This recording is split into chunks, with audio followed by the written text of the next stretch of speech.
That was hard.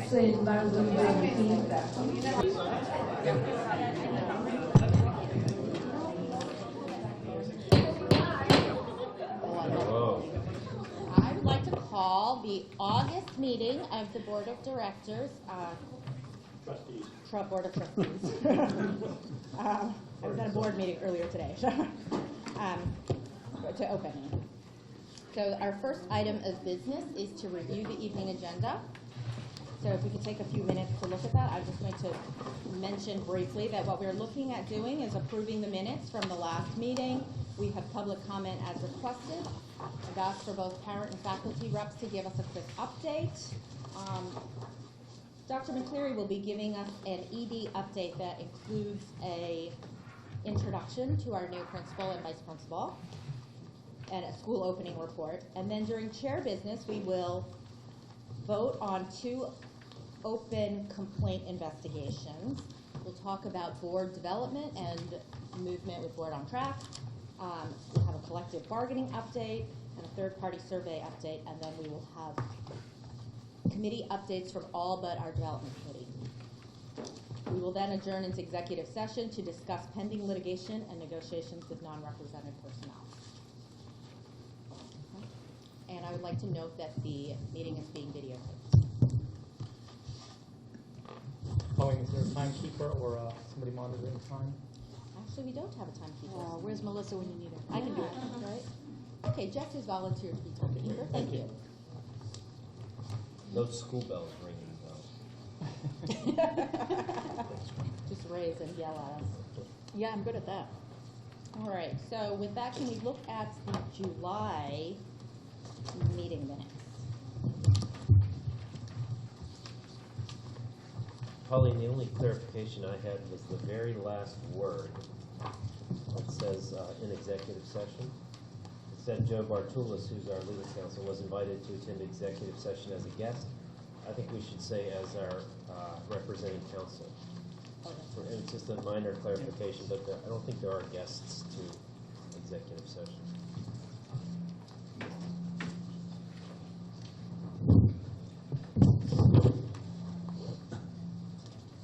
Thank you. Are there any other comments or clarifications to the minutes? So I had a question on the action items.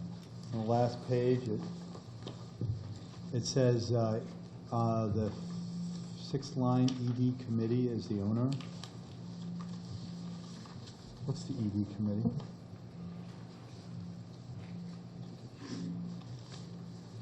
Are you talking about the action items? Yes. Yeah. Oh, that was the Ed committee.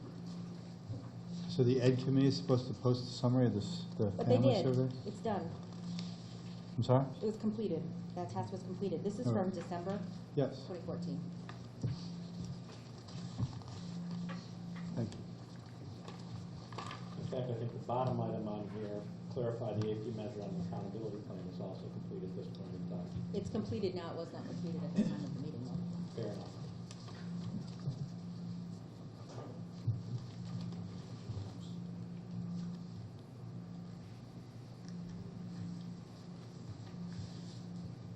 Chair, So, I'd make a motion to approve the minutes as Okay. stated with the one-word revision. can I have a second?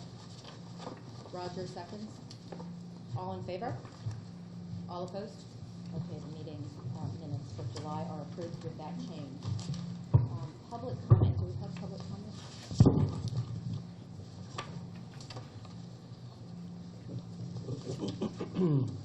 Thank you. We have Melinda Vassity Kovacs.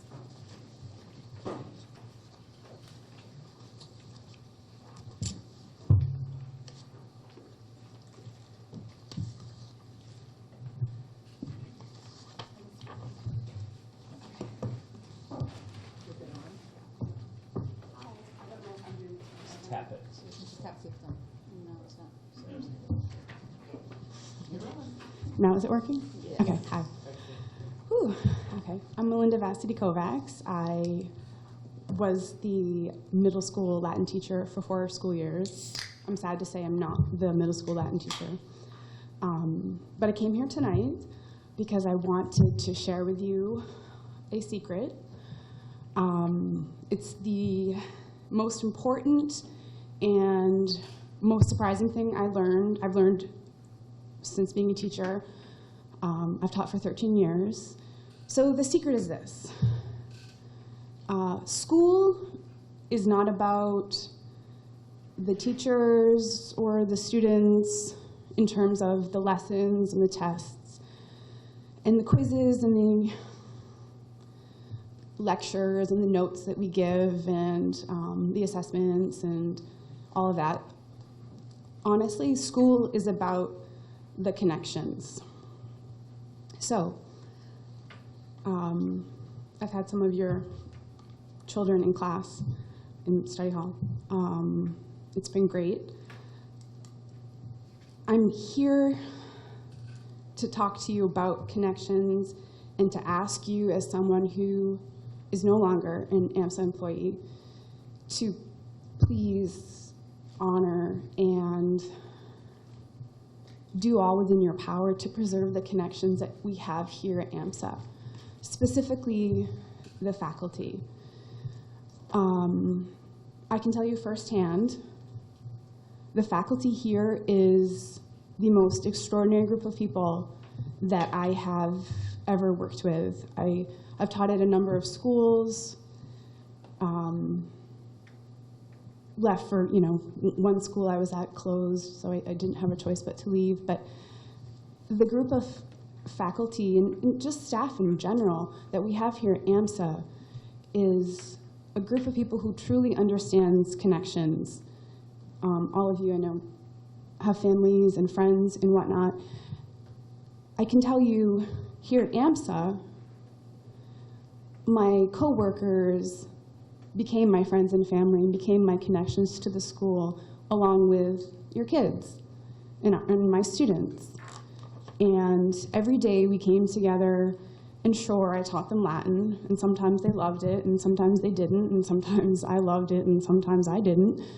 And it wasn't even about that. It was about the fact that we were in the same space for the same reason, breathing the same air and doing the same work, and living this moment together and making the connection. And I could tell you something about every single student I had last year, and it probably has nothing to do with academics. I could tell you about the student whose family member passed away a couple years ago, and a number of AMSA faculty, myself included, felt compelled to attend the services. And we wanted to sort of give the boy special treatment, I think, because you can't help it. But he didn't really want us to. So we had to rework our connection with him. Even though our hearts were breaking for him, he still wanted to be a 7th grader here at AMSA with us every day. I desperately wanted to stay at AMSA, and I desperately somehow want to still feel like I'm part of this community, which is probably why I'm here tonight. I had hoped perhaps that I could take a leave so that I could attend to some family business. That didn't come to be.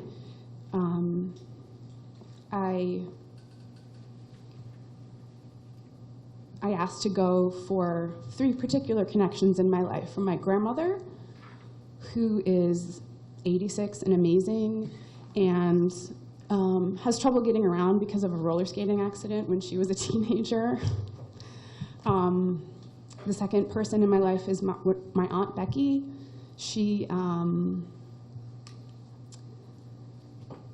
I was born when she was living in Hawaii while she was stationed in the Navy, and she tells me that her first memory of me is sitting on my grandmother's floor in a laundry basket. When I was 8 years old, she, for Halloween, she made my eyes like cat eyes with a stick of eyeliner. I thought that was the greatest thing ever. And the third person I needed to leave AMSA for, she's here with me because I'm her mom. This is my daughter, Maya. She, 6.5-year-old, I call her a free-range child. I came to a really difficult place where I had to weigh my connection here at AMSA with my connection with my family, those 3 people specifically, and I found myself in a place where I knew that I was called to do something that only I could do. I met the person who is going to be teaching my classes this year. I'm actually so excited for him. He's going to do such a great job. I can see it in his eyes. He's going to be wonderful. This isn't a case of sour grapes. I'm so excited that we were able to hire him and that he was available to come here. But as a new teacher, of course, he'll have struggles. So back to the connections. AMSA doesn't have to pay the largest salaries. AMSA doesn't have to offer the best benefits in the world to be a place that we all want to work at. To be honest, last year was a little difficult working here, to be honest. I can only hope that for my former colleagues, it's a fantastically easy year this year.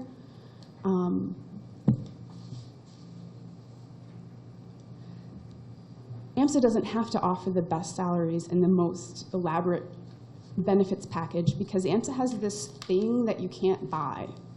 It has this ability to pull people in and to make us all one functional unit. And even when silly things like one year the wall kept tripping out in the teacher's room and we couldn't use the microwave and the toaster at the same time, or the Keurig would blow it up. And I mean, seriously, teachers need coffee. So despite all these funny things, like I taught in a classroom last year with no windows, like the smell of hot puberty is not something I really think everyone wants to deal with. You guys know. You live with them, you know. Despite these things, my coworkers came here to AMSA, and it was difficult. And like I said, it was kind of hard last year. I'm not trying to be mean about it. It was kind of hard last year. And you know, the year before, and we've had a lot of changes. And I don't know everything. I was just a Latin teacher, so maybe the old administration needed to move forward for AMSA to move forward. I respect that. But I truly am just asking you from the bottom of my heart to really honor the teachers here, the new ones too, and do whatever you can to have them stay. Your kids don't want to come back every school year to a whole new crop of teachers. Yeah, there's always movement every school year. There's always movement. I know that. And that's fantastic. It offers this wonderful opportunity for the kids to have somebody new and fresh. Awesome. But the kids do want to see the same people year after year. I had this one student, I had her for 2 years. She was such a thorn in my side. Sorry, she was.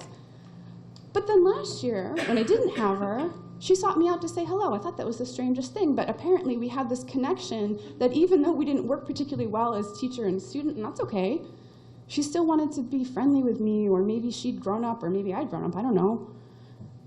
That they do want that. And I know that AMSA is still attracting awesome new hires, and I wish them the best. But I know from firsthand experience, and as someone who no longer has, you know, like a horse in the race here, my colleagues and I sat shoulder to shoulder last year at the lunchroom. We were a cohesive unit. I went through some crazy personal stuff while I was here at AMSA, and it truly made the difference between just making it through it all, and just not the people I worked with. And that kind of connection, I can just tell you, doesn't happen everywhere. And just please, the teachers you have here are amazing. And I'm sad that I'm not one of them, but I'm still so happy to have been with these teachers. And, you know, if you can give them a little more money, please do that.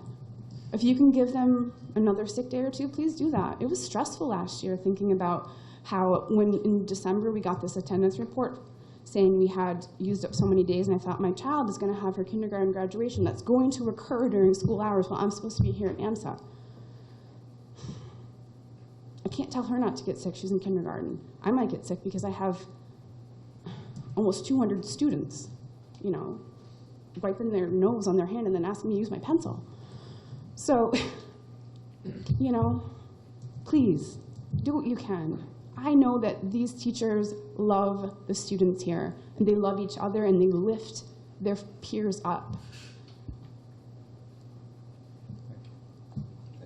Ms. Vasily Kovacs, thank you for your comments, and on behalf of the board, thank you for your service for your years at AMSA.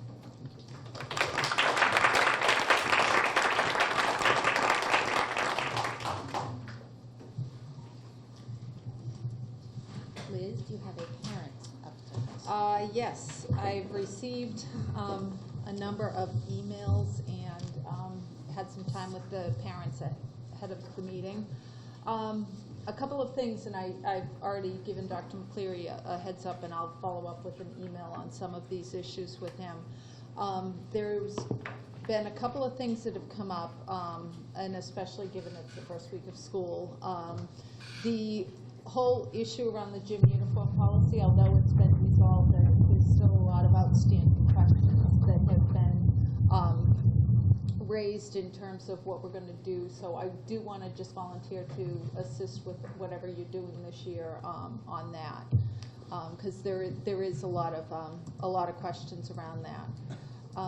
The bus issues this week, I know that they've been ongoing as a result of the first week of school, but there was some questions on the overcrowding and also the lack of communication around the Framingham bus cancellation at the last minute. And there was also the question around no surveys going out to ask if people are going to be using the bus or not. And I know that fluctuates from day to day. So those were some of the issues that came up around that.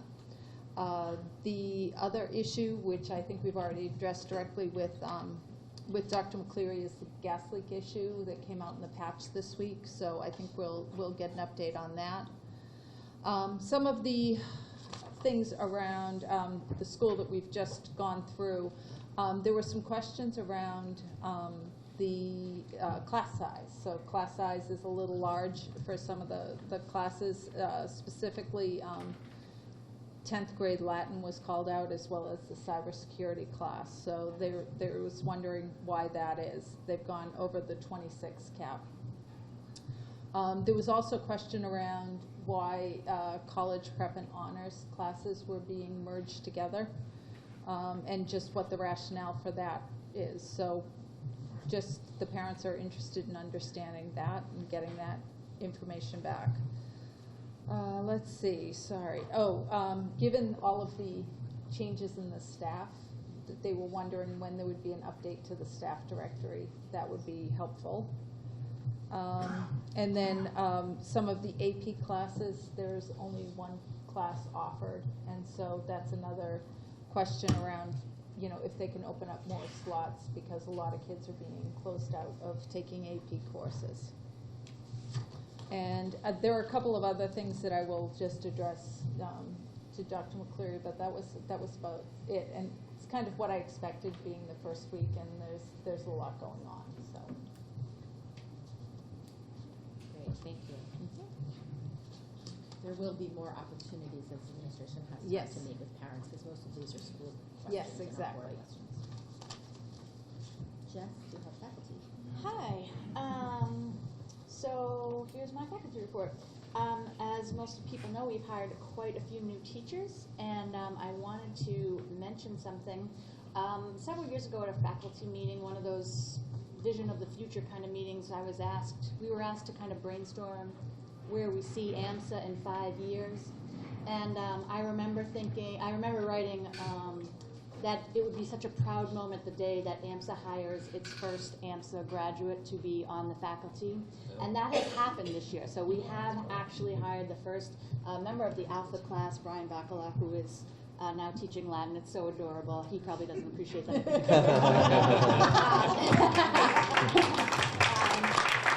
was sort of a very proud moment, I think, for us as an institution to do that.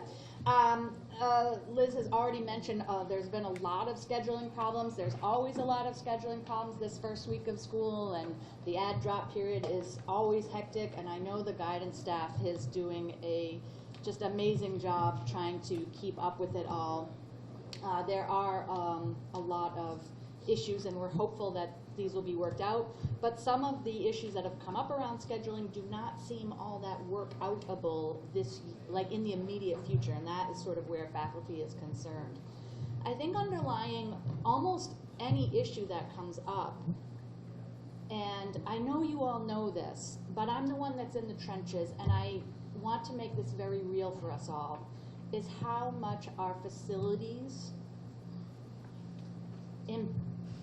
affect what is going on. Class size, scheduling, even the PE uniform. We're on top of each other. And I think that teachers at AMSA, now we've celebrated our 10th anniversary. I think teachers have been very patient, and we've tried to work with things, but we're getting to the point where these things need to be addressed in any way that they can. And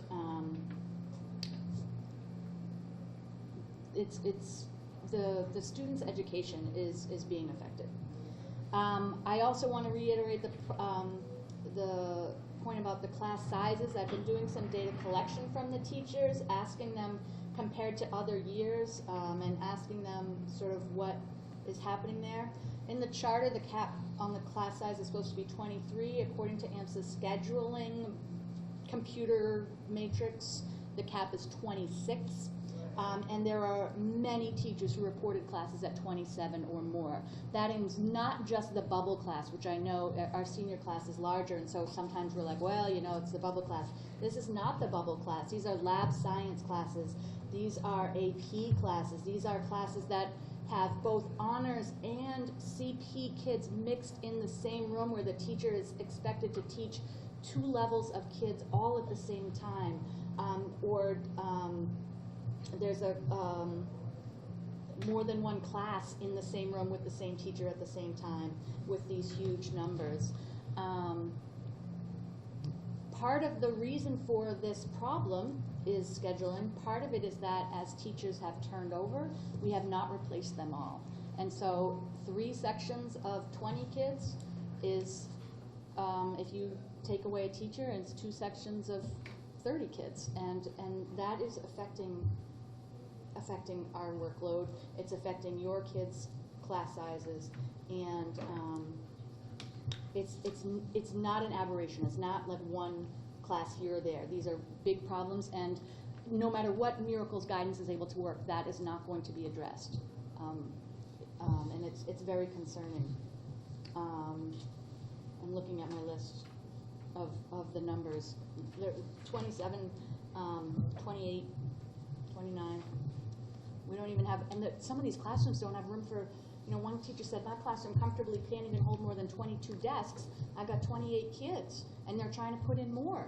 And I know everyone's trying to make the best of it, and there's a lot of factors that go into it, but it's very concerning.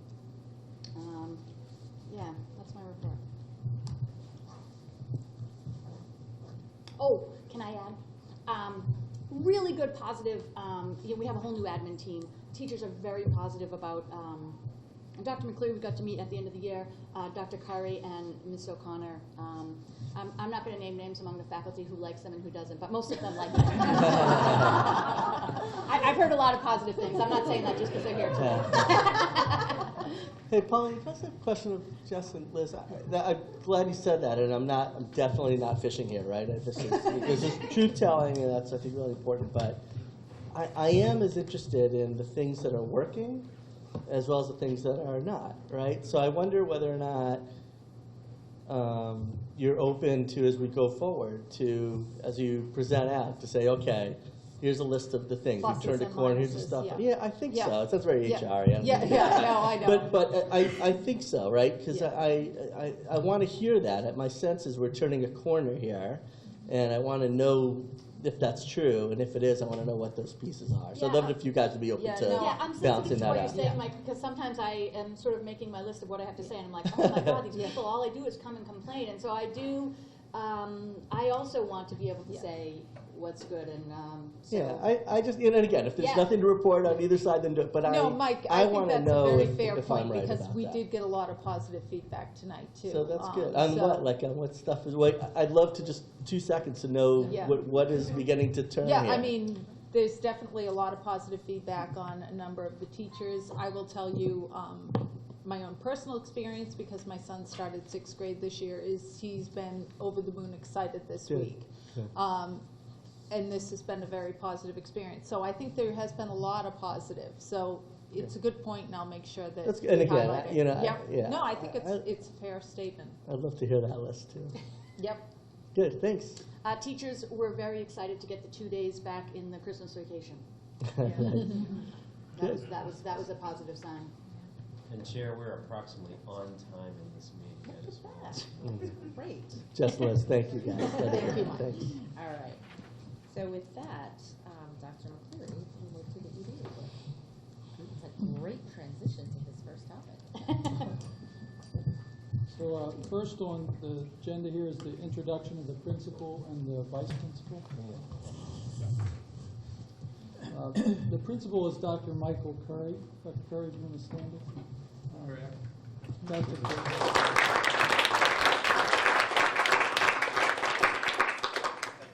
I had sent out a letter earlier in the summer about Dr. Curry, giving you some of the details of his background, his experience, and his education. We're very happy to have him.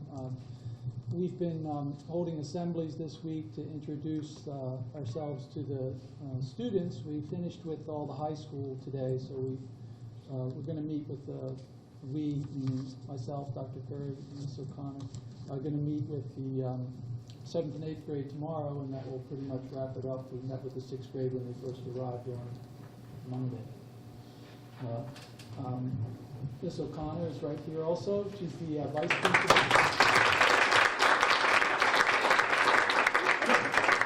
Again, Ms. O'Connor has a very extensive background in education, having worked in this country and other countries as well, at least one other country, Japan. And she brings with her a lot of experience at the university level, at the elementary, middle school level, high school level.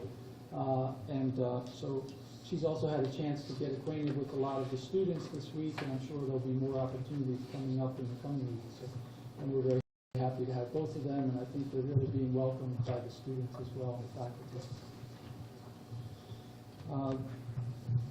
Update on the new faculty. We do have a number of new faculty.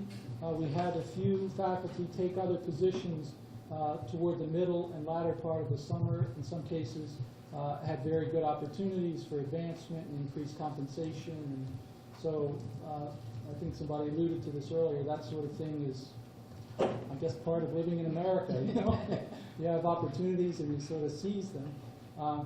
We worked hard in the summer to try to make sure we started out the school staffed. We're working right up until recent days, and we have a full staff now. I believe if there would be some scheduling changes, we might have to add here or there, but again, that's at this point is conjecture. Somebody mentioned we had one of the graduates come on board as a Latin teacher, so we're very happy with Mr. Bacala. He had a good experience here at the school and was very happy to have the opportunity to come back and teach here. So that's a great development. I guess under the general rubric of school opening report, I suppose I could say a lot of things. The school's open. We've had, I'm trying to think of some of the key points. We did have a good meeting with the 6th graders. They came in very optimistic and wide-eyed on Monday, and we met with them and had something to eat and talked a little bit, introduced each one of them, introduced them to their teachers. I know we had a challenge with some of the traffic patterns. I think we've worked that out to a pretty good status now. We've been working with the Marlborough Police, who informed me very early in the week that they had been contacted by the mayor and that we had to change our pattern. One of the big challenges coming along is that there's a new hotel being built right across the street, and that's going to bring on a great deal of traffic, as you can imagine. And the whole area is developing, they're widening and paving the road that leads down to the 495 exit there, and I guess it's all good in a sense because it's bringing a lot of new businesses and so forth, but it's a good problem to have, I suppose. So we think we've gotten to a point where we have a better pattern now for traffic, and I think it will only get better as the buses become more familiar with their routes. It's not uncommon at the beginning of the school year for buses to have to get used to it. The drivers are new. Sometimes the drivers are changed from one bus to another. I know also the Marlboro bus, the district that provides the bus service,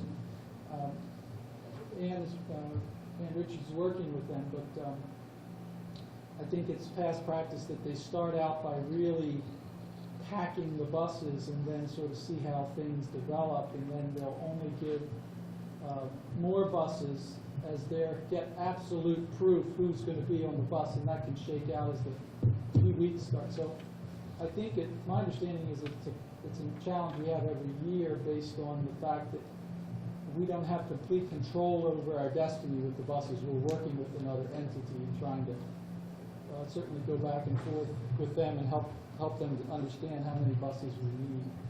I think there's an economic factor involved as well in terms of how many buses. There's a desire to really minimize the buses until they actually get quite a bit of substantiation that they're going to need all these buses. So it's a long way of saying that I think the traffic patterns will get better as the weeks go by. We're certainly working hard to make sure that happens. I mentioned I met with the seniors, the juniors, the freshmen, and the sophomores in different assemblies and introduced ourselves, and we also introduced them, learned their names, and got to know them a little bit. I think the seniors were appropriately sober and mature. It was interesting watching one assembly after another. When the juniors came in, they were also quite mature, happy to be in their position of almost seniors.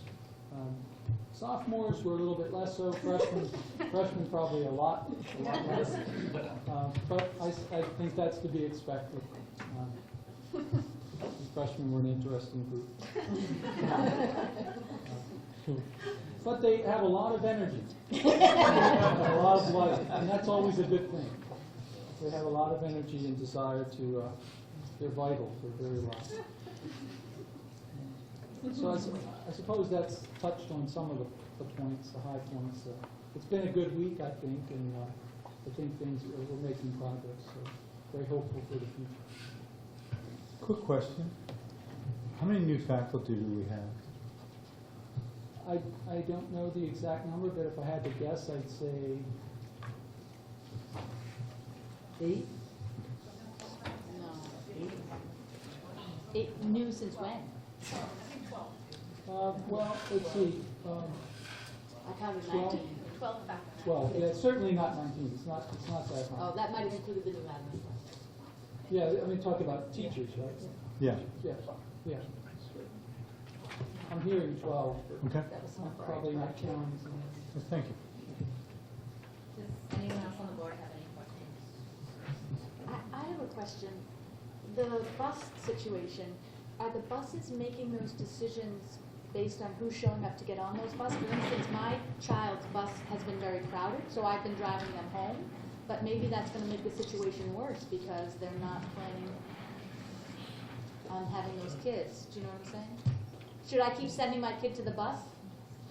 My understanding is what happens is the Marlboro district looks at the number of people that are on the buses, and they get feedback daily from us. And then they, I hate to use the word begrudgingly, but slowly they will be convinced that they have to provide another bus. The cost of the other bus is what I think is in the balance. That's unfortunately just. How many Marlboro buses are there? I believe right now we have 8. 6. Is that right? 6 Marlboro. 6. 6. So it's There are 2 other ones that come from. They're not Marlboro. Yeah, that is, you know, from 7 years of experience, that is very much the modus operandi. And we have worked with Ann Richards. I'm in interest a lot myself, a little bit less, mostly but as parent rep early on, to try to work with Marlboro. And I think the best we've been able to do is to early on, prior to the school year starting, communicate what our actual number of Marlboro students are. And the other thing, they do very much look, from what I understood of the process, they very do much look at ridership on the buses. And so it's sort of a almost Darwinian challenge is that if they wait long enough, the parents may get fed up enough and drive their students back and forth because the bus is too full or the bus routes take too long. So I would say, if we want the Marlboro buses to be providing our students transportation, continue to ride them, document our usage, every day, and make the case that we need more buses or better routes. Well, our former parent rep used to go to the Marlboro meetings in February, March when they were doing their town budget, the city budget, and lobby for more buses for such every single year. We have our enrollment report. We know how many kids from Marlboro we have. Unless it's going up. Yeah, the data is there. It speaks clearly. We have more and more Marlboro students. We need sufficient buses to get our students here in a timely fashion, and it's been a very long, outstanding problem for, I believe, the whole history of the school. So Roger and I, not to digress here, but Roger and I talked about the regional buses as well. And one of the things he pointed out, if I'm understanding it correctly, is that one of the things that didn't happen this last year was reaching out to parents to get a sort of a preliminary count of expected usage, and that may be another thing. So you're shaking your head. No, that's violently in error. So Violently. Violently in error. Violently in error. Yes. So Very notification descriptive. went out regarding signing up for the regional buses in the spring of last year. Very clear timelines on when people needed to apply if they wanted to participate in the regional busing program. Numerous notices went out on that, and we arrived at a count around June 30, which led to the decisions that the school made regarding the regional busing. So there was no miscommunication or misunderstanding about the count of people that were going to be participating in the regional busing program. What we did have is we had people, after the deadline had passed, as early as the last couple of weeks, that had showed up and said, we'd like to have our student ride the regional bus. The school was able to accommodate those people at this point in time, but obviously the deadline had passed, and that was on an exception basis, and something that the school won't necessarily be able to do consistently going forward. So one of the buses is at capacity. If someone chooses to try to ride the bus at this point in time, there is no more space on the bus.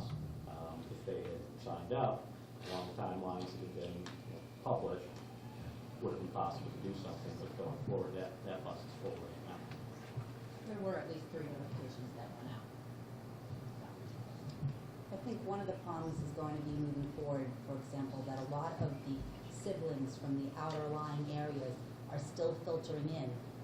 And so right now, maybe some of the siblings are seniors and they're driving, but I can speak from my own experience. I've got a 6th grader, she's taking the bus, she'll be taking the bus, and then I've got somebody coming up behind her, and that's pretty much what I'm seeing in the outlying areas. So when we get rid of a bus, then we're back to where we were. At some point, we're going to have to reevaluate and say, okay, we need to look at it, because there was obviously issues with cutting the routes and then cutting stops, and then not notification of the cutting of stops in time for people to make reasonable decisions about transportation.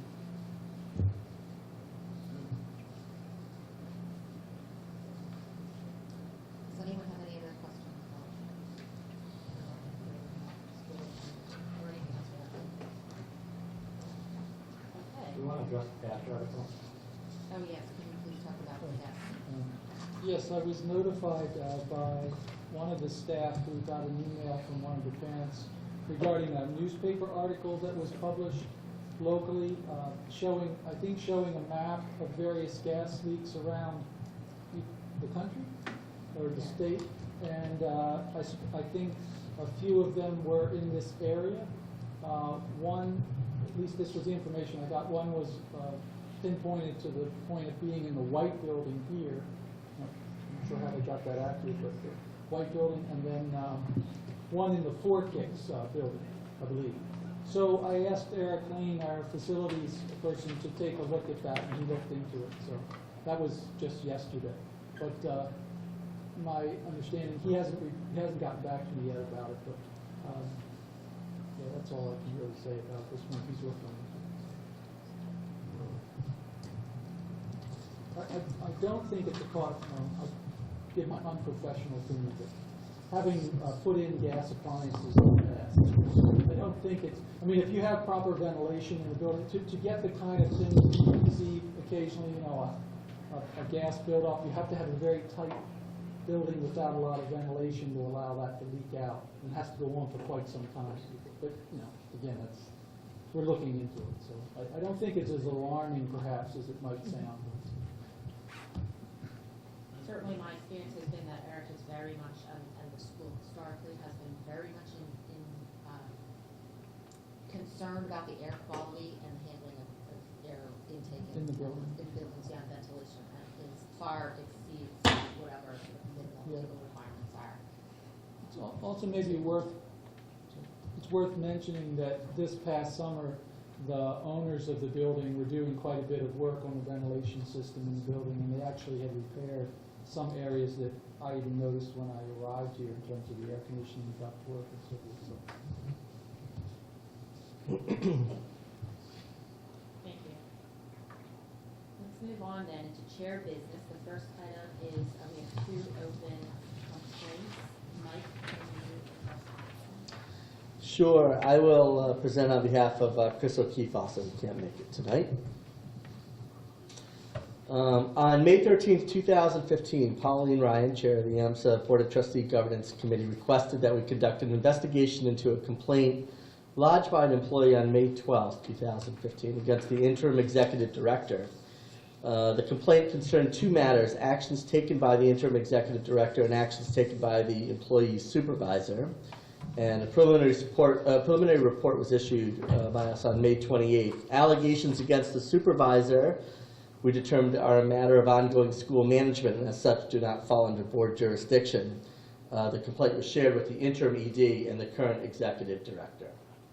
On June 2nd, the complaint lodged an addendum to the original complaint alleging retaliation by the interim ED. The complaint alleges that a bonus was withheld by the executive director as punishment for the employee having reached out to the AMSA Board of Trustees. Task Force investigated the allegations against the interim ED. We interviewed the complainant, interim ED, AMSA's labor attorney.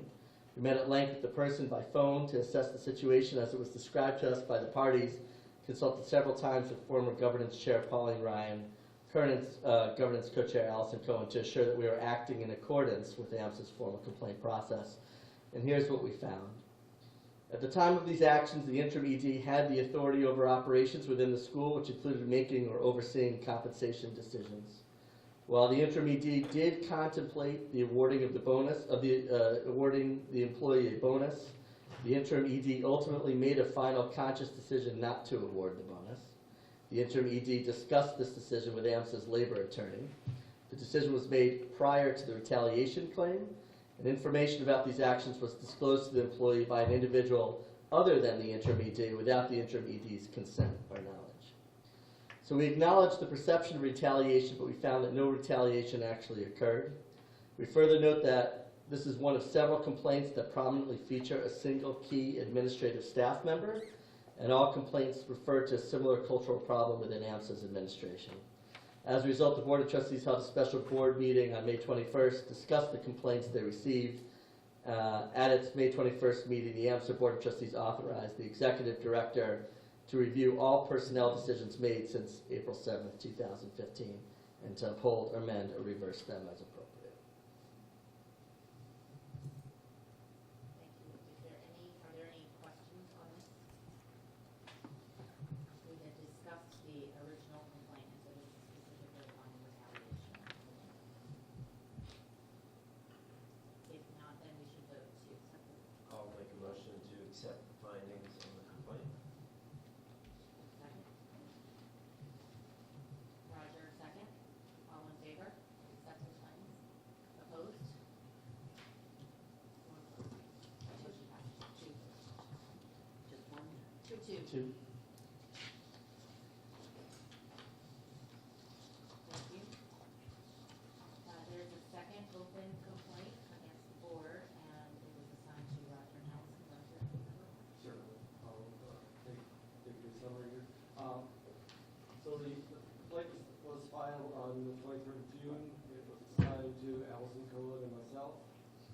and summary of the complaint is that names or positions of employees who have a complaint issued against them should not be stated in public session. The complaint should be registered in public session should be, I think wording, the complaint should be registered in public session without mentioning names or positions. The stating of names or positions is a violation of open meeting law. This is the complainant's statement here. Our finding is that the stating of names or positions while describing the receipt of a complaint is not a violation of Massachusetts open meeting law. There is no guidance within the law as to whether names should be mentioned or not.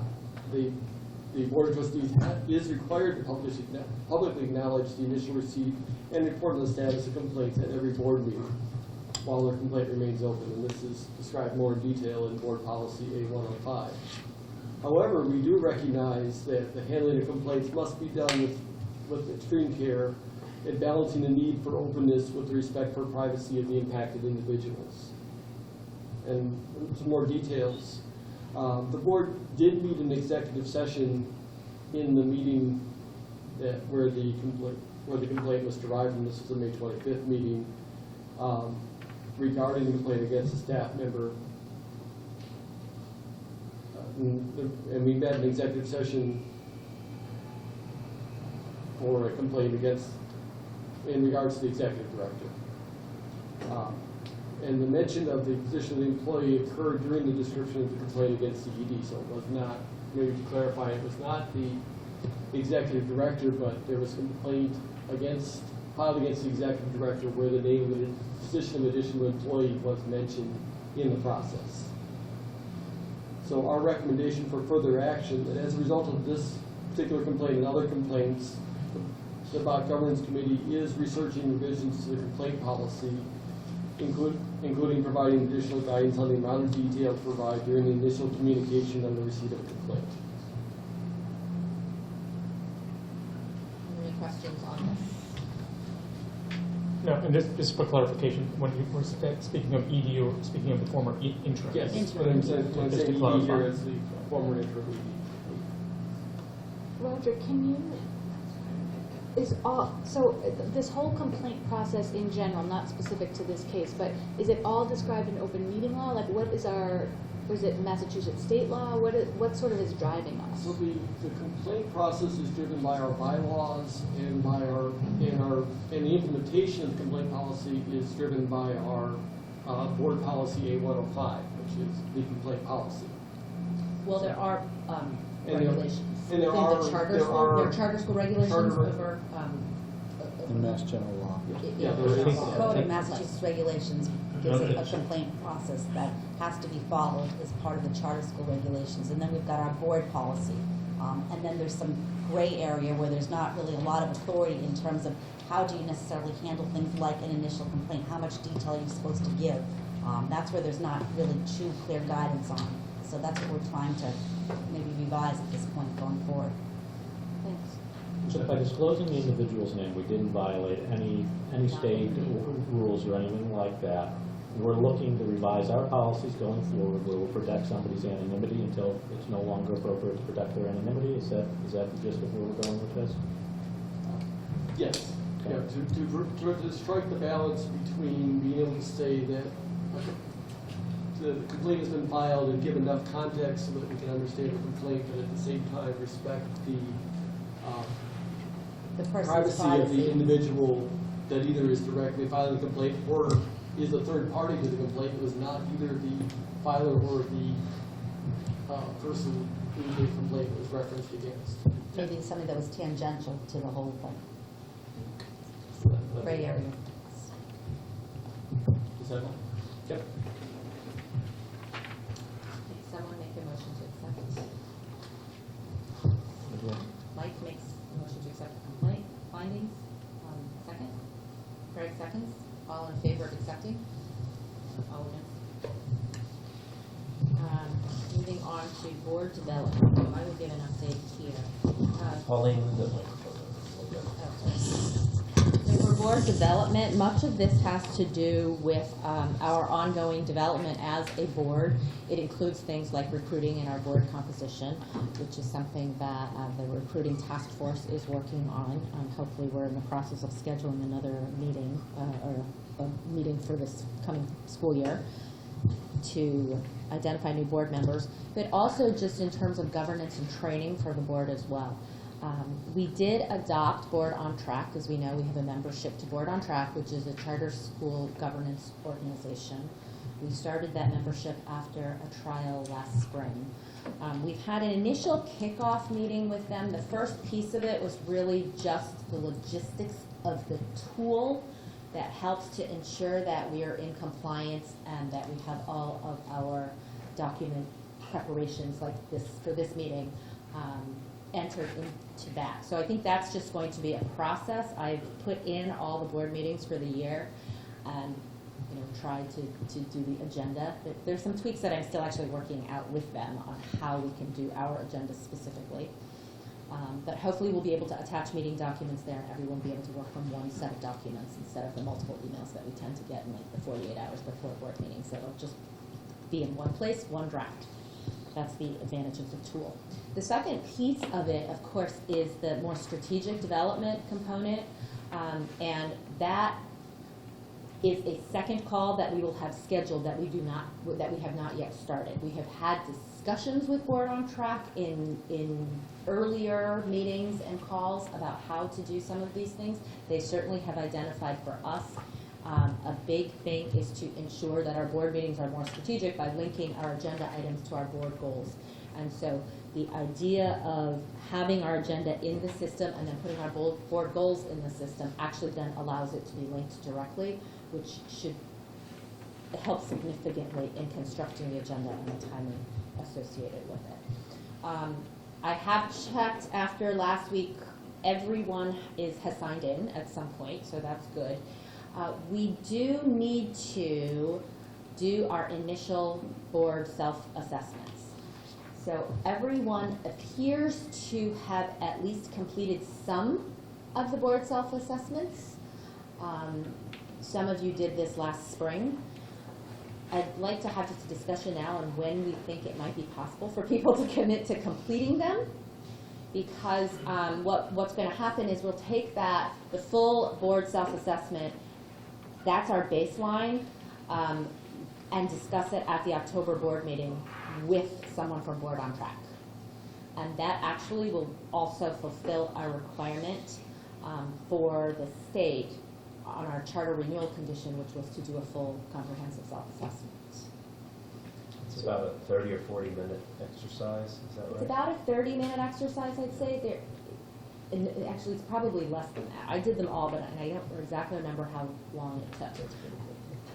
I only have one there's like left. 11 of them. My question was, the only one I have left is on, I think it's on, they used the term executive something or other, and I was like, wait, I didn't know which, is it the chair or the executive director now, or the former executive director? Like, I was supposed to be, or is it me? Like, I was like, I don't know who I'm writing. Yeah, so I think we should talk about that, right? Because I think that is, we're right in that transition.